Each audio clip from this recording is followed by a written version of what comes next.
you ever want to know how to divide one of these guys, a monstera delicosa? Keep watching.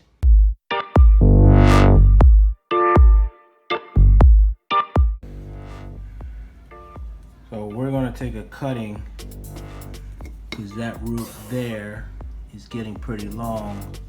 So I'll take a cutting there, right under the stem. I don't know if you see it. I'm going to rod that because it's already ready to grow roots. They're pretty long. So that's what we're going to do. So we'll have 2 plants out of this one monstera. So this is our cut. You see it has a nice root there. No other shavings. I'm just going to trim that up and should be looking good to go.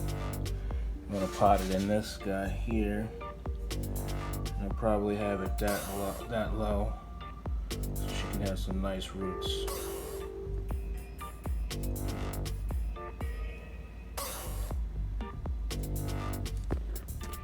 The mother plant is on right there, and then that's the plant is potted up. And right now we got 2 plants that we're letting let it do its thing, help it to get bigger and bigger and bigger and bigger.